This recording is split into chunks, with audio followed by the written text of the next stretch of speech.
കഥ ഒരു ചെറിയ പൈൻ മരത്തെക്കുറിച്ചാണ്. അത് എപ്പോഴും ചെറുതാണെന്നും ഇലകൾ സൂചികളെ പോലെയാണെന്നും പരാതിപ്പെട്ടിരുന്നു. എന്നാൽ ഈ കഥയുടെ അവസാനം ആ ചെറിയ മരത്തിൽ നിന്ന് നമുക്കൊരു പാഠം പഠിക്കാം. കഥയിലേക്ക് കടക്കുന്നതിന് മുൻപ് ദയവായി ലൈക്ക് ചെയ്യാനും സബ്സ്ക്രൈബ് ചെയ്യാനും ബെല്ലൈക്കൺ ക്ലിക്ക് ചെയ്യാനും മറക്കരുതേ. നിങ്ങളുടെ പിന്തുണ എനിക്ക് വളരെ പ്രിയപ്പെട്ടതാണ്. ഞാൻ പ്രതിവാരം 2 പുതിയ കഥകൾ പോസ്റ്റ് ചെയ്യാറുണ്ട്. കഥയിലേക്ക് കടക്കാം. മഹത്തായ ഓക്ക് മരങ്ങളും മേപ്പിൾ മരങ്ങളും പിർച്ച് മരങ്ങളും നിറഞ്ഞിരുന്ന ഒരു വിശാലമായ വനത്തിൽ ഒരു ചെറിയ പൈൻ മരം ഉണ്ടായിരുന്നു. മഹത്തായ മരങ്ങളെ അപേക്ഷിച്ച് പൈൻ മരത്തിന് വളരെ കുറച്ച് ഉയരമേ ഉണ്ടായിരുന്നുള്ളൂ. അത് കാരണം പൈൻ മരം സങ്കടപ്പെട്ടു. അത് മറ്റു മരങ്ങളെ അപേക്ഷിച്ച് അപ്രസക്തമാണ് എന്ന് തോന്നിയിരുന്നു. എനിക്ക് ഓക്ക് മരത്തെ പോലെ ഉയരമുണ്ടായിരുന്നെങ്കിൽ, ചെറുതായ പൈൻ മരം കാറ്റിനോട് പറഞ്ഞു. കാറ്റ് മൃദുവായ ശബ്ദത്തിൽ മറുപടി പറഞ്ഞു, വിഷമിക്കാതെ ഇരിക്കൂ ചെറുതായ പൈൻമരമേ, സമയമാകുമ്പോൾ നീയും ശക്തനാകും. എന്നാൽ വർഷങ്ങൾ കഴിഞ്ഞിട്ടും പൈൻമരം ചെറുതായി തന്നെ ഇരുന്നു. അതിന് മേപ്പിൾ മരത്തിന്റെ വസന്തകാലം നിറഞ്ഞ വർണ്ണശബള ഇലകളോടും ഓക്ക് മരത്തിന്റെ ഉയരത്തോടും ആശങ്കയും ആഗ്രഹവും ഉണ്ടായിരുന്നു.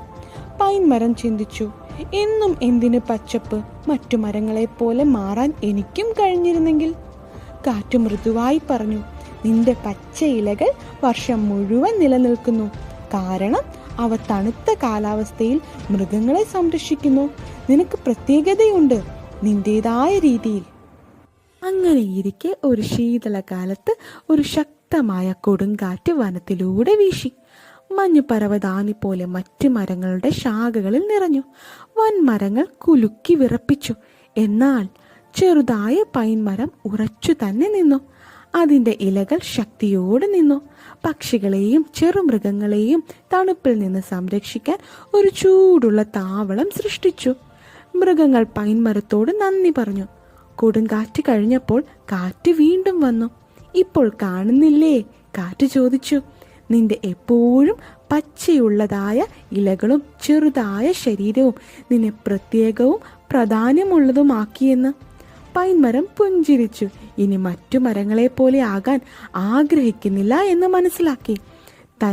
തനതായതും വനത്തിൽ തന്റെ പ്രത്യേകമായ പങ്കും പൈൻമരം മനസ്സിലാക്കി. ഈ കഥ നമ്മെ എന്താണ് പഠിപ്പിക്കുന്നത്? സഹനവും സ്വയം സ്വീകാരവും പ്രധാനമാണ്. ഓരോരുത്തരും വ്യത്യസ്തതയിലൂടെ പ്രത്യേകത ഉള്ളവരാണ്. ചിലപ്പോൾ നാം എങ്ങനെ വ്യത്യസ്തമാകുന്നു എന്ന് തിരിച്ചറിയാൻ സമയമെടുക്കും. ഈ കഥ നിങ്ങൾക്ക് ഇഷ്ടമായെങ്കിൽ ലൈക്ക് ചെയ്യാനും സബ്സ്ക്രൈബ് ചെയ്യാനും മറക്കരുതേ. കൂടുതൽ കഥകൾ ലഭിക്കാൻ ബെല്ലൈക്കണും അമർത്തൂ. നന്ദി, നമസ്കാരം.